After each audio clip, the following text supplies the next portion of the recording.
My name's Elizabeth, and I just turned 17 when my life took a wild turn. Let me paint you a picture of my family. On the surface, we seemed decent enough. Dad worked his ass off, and Mom stayed home. I had a little sister, Amy, who was 12 years younger than me. Dad was a big shop manager at this company that belonged to my maternal grandmother. Grandma was a real go-getter. She started with a chain of laundromats, then expanded into making household chemicals and detergents for laundries. When she decided to retire, she offered the business to Mom. But she wasn't interested. So Dad stepped up and took over the company. That's when things started to get complicated. I remember the day it all went to shit. I was in my room, trying to focus on homework, when I heard Mom screaming at Dad downstairs. "You're nothing but a loser, John. This is my house, my family's business. You should be grateful I even let you run it." Things got worse over the next few weeks. Mom and Dad barely spoke to each other, and when they did, it usually ended in a shouting match. I tried to keep Amy distracted, but even at 5, she knew something was wrong. Then came the day that changed everything. I came home from school to find Dad in the living room, a suitcase at his feet. "Dad?" My voice cracked. "What's going on?" He walked over to me, pulling me into a tight hug. "I'm sorry, sweetheart. I can't stay here anymore. It's not good for anyone." I felt like I couldn't breathe. But what about Amy? What about me? Dad pulled back, his eyes shiny with unshed tears. "I love you both so much. Never forget that. But sometimes love isn't enough." He kissed my forehead, then walked over to Amy, who was watching us with wide, confused eyes. He knelt down, hugging her tightly. "Be good for your big sister, okay, pumpkin?" And just like that, he was gone. The door closed behind him with a finality that left me feeling hollow. Mom came home an hour later. When I told her Dad had left, she didn't seem surprised. She just nodded, like she'd been expecting it. "Good riddance," she muttered. "Mom, I couldn't believe what I was hearing." "How can you say that?" She turned to me, her eyes hard. "Your father cheated on me, Elizabeth. Multiple times. I couldn't take it anymore." That night, as I lay in bed, I could hear Mom on the phone in her room. She was laughing, sounding happier than I'd heard her in months. I wondered who she was talking to, but I was too exhausted to care. Just when I thought things couldn't get any more complicated after Dad left, Mom dropped another bombshell on us. "Girls," she announced one morning over breakfast, "I have some news. I'm getting married." I nearly choked on my cereal. "What? Mom, Dad's only been gone for 2 months." She waved her hand dismissively. "Sometimes, true love comes unexpectedly, Elizabeth. You'll understand when you're older." Robert moved in a week later. He was, okay, I guess. Tall, good-looking in that generic way that makes people say, "Oh, he seems nice." But something about him rubbed me the wrong way from the start. He made an effort with Amy, playing games with her and helping her with her homework. But with me? It was like I barely existed. Meanwhile, changes were happening at the company too. Mom had taken over after Dad left, and she brought Robert in to work with her. They seemed to make a good team, always huddled together, discussing business strategies. I tried to focus on my own life, school, friends, the usual teenage stuff. But it was hard to ignore the nagging feeling that I was becoming invisible in my own family. Things came to a head when Mom and Robert announced they were opening a new branch of the company in another city. "We're moving," Mom told me one evening. "It's a great opportunity for the business. As for you, Robert and I have been talking, and we think it might be best if you stay here." I couldn't believe what I was hearing. "Stay here? Without you?" "It's just that the new house won't have much space," she explained hurriedly. "And you're almost done with school. It wouldn't make sense to transfer now, right before your exams." I felt like I'd been punched in the gut. "So where am I supposed to live? On the street?" Don't be dramatic, Elizabeth, Mom scolded. You'll stay with your grandmother. She's already agreed to it. I stormed off to my room, slamming the door behind me. As I lay on my bed, hot tears of anger and hurt streaming down my face, I couldn't help but wonder, when did I become such an inconvenience to my own mother? The next few weeks were a blur of packing boxes and tearful goodbyes, not from me, but from Amy, who didn't want to leave her friends. I helped her pack, trying to put on a brave face for her sake. Will you come visit us, Lizzie? She asked, her big brown eyes full of tears. I hugged her tightly. Of course I will, squirt. You can't get rid of me that easily. The day they left, I stood on the porch with Grandma, watching as the moving van pulled away.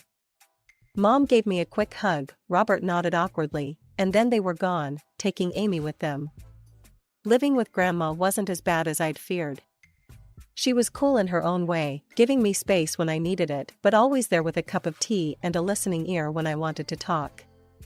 Still, it wasn't home. My 18th birthday rolled around faster than I expected. I woke up that morning feeling weird. Like I should be excited, but all I felt was empty. Mom called, of course. Happy birthday, sweetie. Her voice was bright, almost too cheery. I'm sorry we can't be there. Work's just crazy right now. We'll celebrate when we visit next month, okay? I knew we wouldn't. They hadn't visited once since they left. Sure, Mom. Sounds great. Grandma must have sensed my mood because she went all out.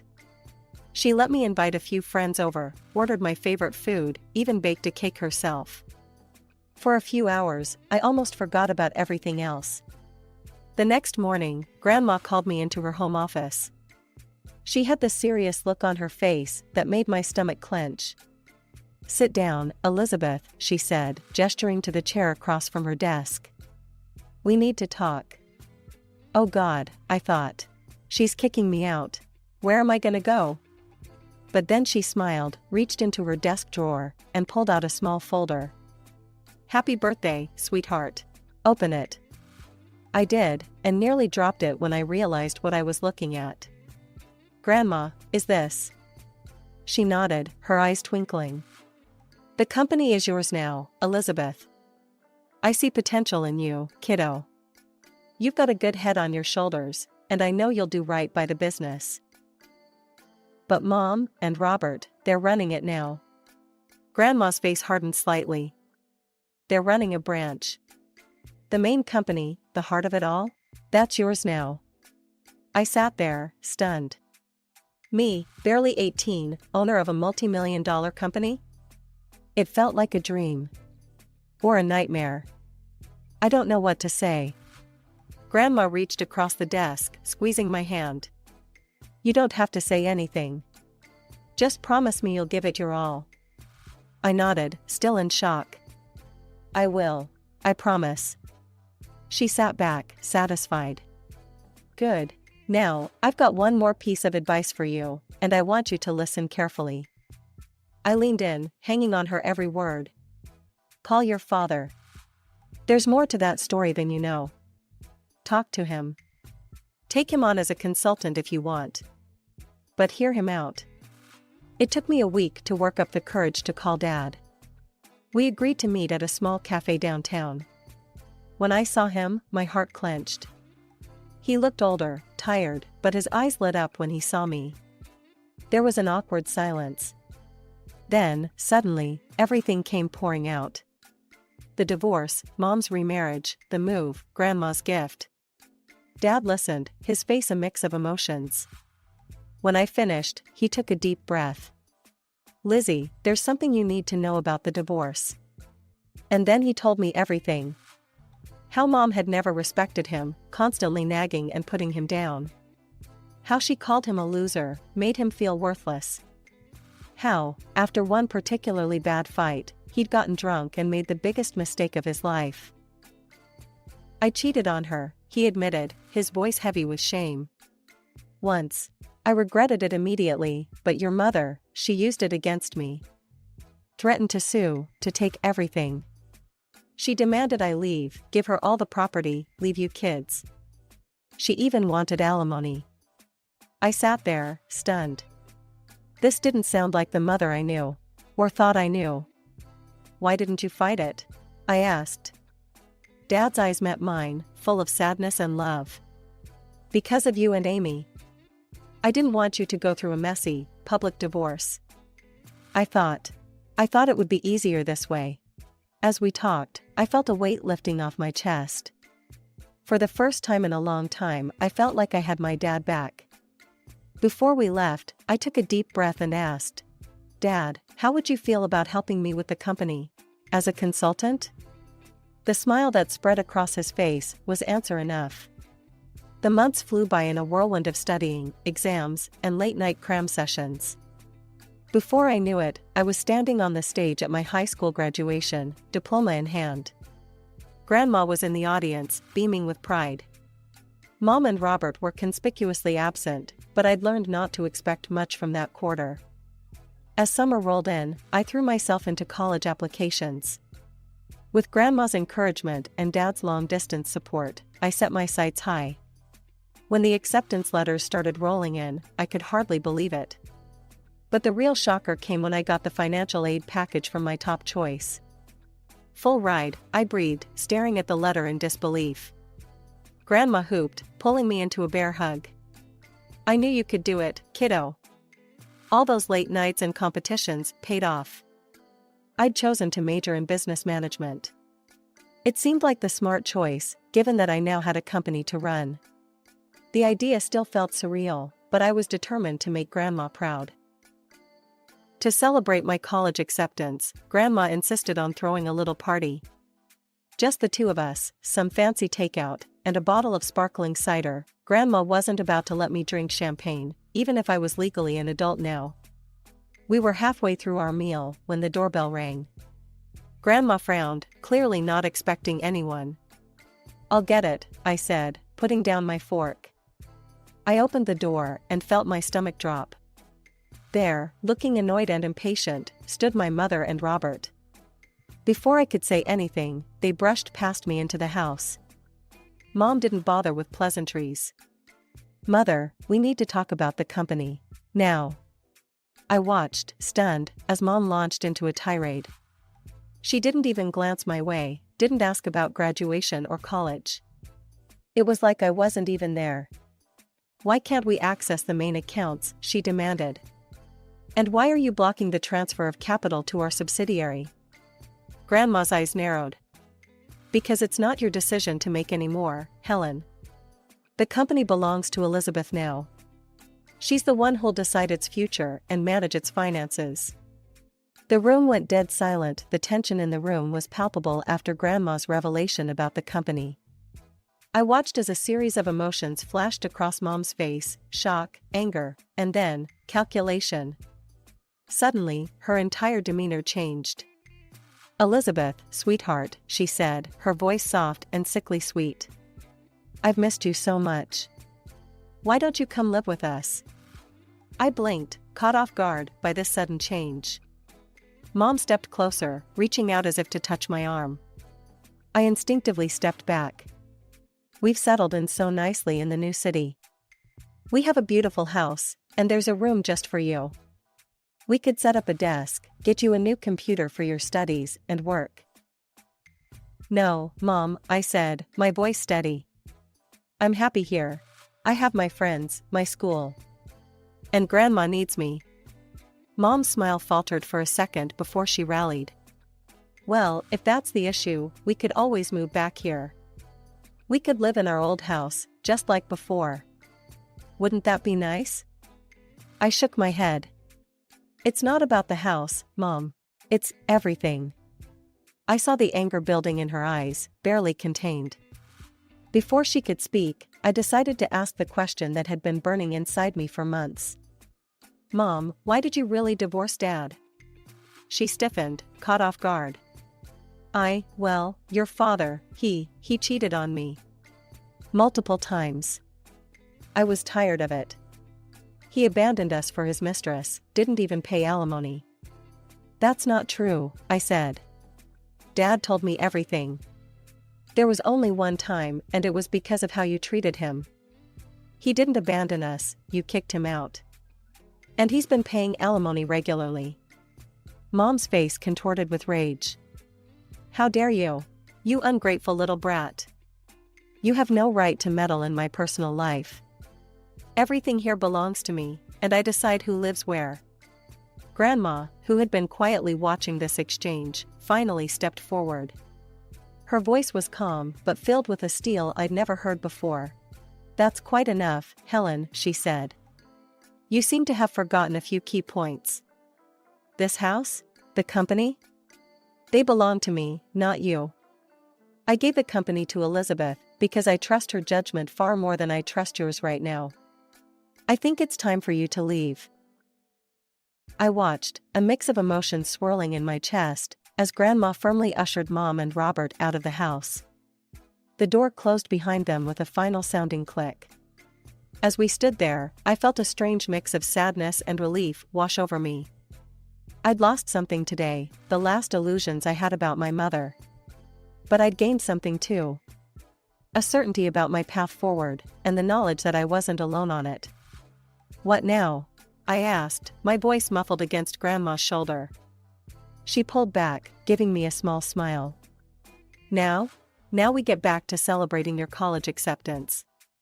And tomorrow, we start planning for your future, your real future, not the one your mother tried to force on you. The morning after the confrontation with Mom and Robert, I woke up to the sound of voices downstairs. Curious, I crept down the stairs and peeked into the living room. To my surprise, I saw Dad sitting on the couch, deep in conversation with Grandma. As I sat down next to them, Grandma explained why she'd called Dad over. I've been thinking about Amy, she said. Your mother, well, I'm not sure she's in the best position to care for her right now. I've suggested that your father seek custody of Amy. I felt a surge of hope. Really? Dad, are you going to do it? He ran a hand through his hair, looking both nervous and determined. Yeah, I am. It won't be easy, but Amy deserves better than what she's getting right now.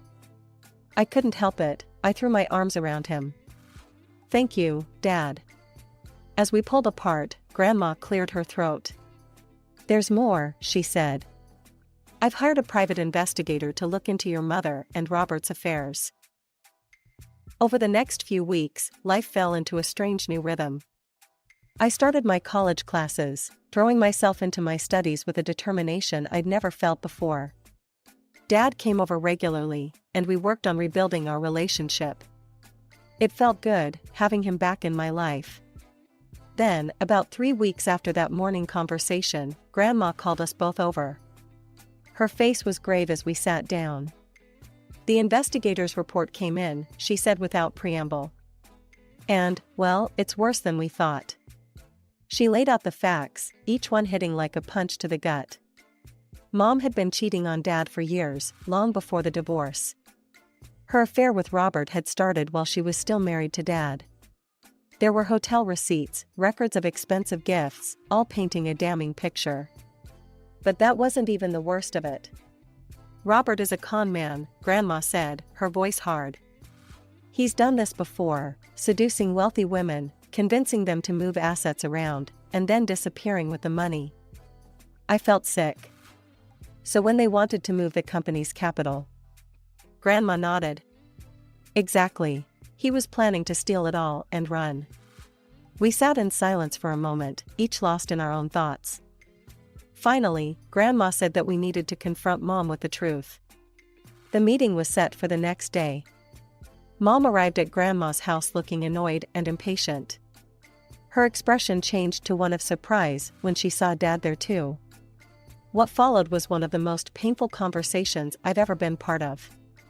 Grandma laid out all the evidence, the affair, Robert's history of fraud, his plans to steal from the company. With each revelation, I watched my mother's face, hoping to see some sign of remorse or understanding. Instead, all I saw was denial. This is ridiculous, Mom sputtered. Robert loves me. He would never. You're all just jealous of our happiness. Dad tried to reason with her. Helen, please. Look at the evidence. Think about Amy. Is this really the kind of man you want around our daughter? But Mom wouldn't hear it. She stood up, her face flushed with anger. I don't have to listen to this. Robert is a good man, and I trust him completely. You're all just trying to ruin my life. With that, she stormed out, slamming the door behind her. As we sat there, I realized something. This wasn't the end. It was just the beginning of what was sure to be a long, difficult battle. But looking at Dad and Grandma, I knew I wasn't facing it alone. The next few months were a whirlwind of legal battles and emotional turmoil. Dad, with Grandma's unwavering support and her lawyer's expertise, filed for custody of Amy. I tried to stay focused on my studies, but it was hard not to get caught up in the drama unfolding around me. The day of the custody hearing arrived, and I insisted on being there. The proceedings were grueling. Mom's lawyer tried to paint Dad as an absent father, but our lawyer came prepared. He presented evidence of Dad's consistent alimony payments, his attempts to stay in touch with us, and the stability of his current living situation. Then came the bombshell, the private investigator's report on Robert's fraudulent past and their plans to embezzle from the company. I watched Mom's face as the evidence was presented. She looked shocked, then angry, then lost. For a moment, I almost felt sorry for her. Almost. When the judge announced his decision, granting Dad full custody of Amy, I felt a mix of relief and sadness. Relief that Amy would be safe, sadness that it had come to this.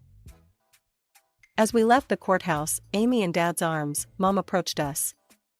"This isn't over," she hissed, her eyes blazing with fury. Grandma stepped between us. "Yes, Helen, it is. Go home." The hits kept coming for Mom after that. The judge ordered her to pay child support to Dad for Amy. It was a reversal that clearly shocked her. She'd always assumed she'd be the one receiving support, not paying it. I threw myself into my studies and learning about the company, trying to distance myself from the ongoing drama. But it was hard to ignore the satisfaction I felt when I heard that Robert had left Mom, running off with another woman and a significant chunk of Mom's personal savings. It was a crisp autumn evening when Dad called me, his voice tight with suppressed emotion. "Your mother showed up at my place today," he said. "She wanted to reconcile. Said she'd made a mistake, that she wanted us to be a family again." My heart clenched. Part of me, a small, childish part, wanted him to say yes. Wanted our family back the way it used to be. But I knew too much now. We'd all been through too much. I told her no, Dad said firmly. I told her that ship had sailed a long time ago, and that I wouldn't put you or Amy through that again. I let out a breath I didn't know I'd been holding. "Good," I said, surprised by the strength in my voice. "You deserve better, Dad. We all do." There was a pause, and when Dad spoke again, I could hear the smile in his voice. "When did you get so wise, Lizzie?" I laughed, feeling lighter than I had in months. "I learned from the best." As I hung up the phone, I looked around my room at Grandma's house. My textbooks were spread out on the desk, next to a stack of reports from the company. Photos of me with Dad and Amy smiled back at me from the bulletin board. This wasn't the life I'd imagined for myself a year ago. It wasn't perfect, there was still so much to figure out, so many challenges ahead. But it was real. It was mine. I thought about Mom, suddenly alone after all her scheming and manipulations. I felt a twinge of pity, but it was overshadowed by a sense of justice. She'd made her choices, and now she had to live with the consequences. As for me, I had a family that loved me, a company to run, and a future full of possibilities. It wasn't the path I'd expected, but standing at the threshold of my new life, I realized something important. Time flies when you're juggling college and a multi-million-dollar company. Before I knew it, I was halfway through my degree, buried in textbooks and financial reports. Weekdays were a blur of lectures and late-night study sessions. But weekends? Those were sacred. Every Friday, I'd pack a bag and head home to Dad and Amy. "Lizzie," Amy would squeal, tackling me with a hug the moment I walked in. At 10, she was all gangly limbs and endless energy. Dad would emerge from the kitchen, usually wearing an apron. "Just in time for dinner," he'd say with a grin. Those weekends became my anchor. We'd eat together, Amy chattering about school, Dad and I discussing the company. After Amy went to bed, we'd often stay up late, poring over business strategies. Sundays usually found us at Grandma's. She'd cook up a storm, filling the house with the smell of roast chicken and apple pie.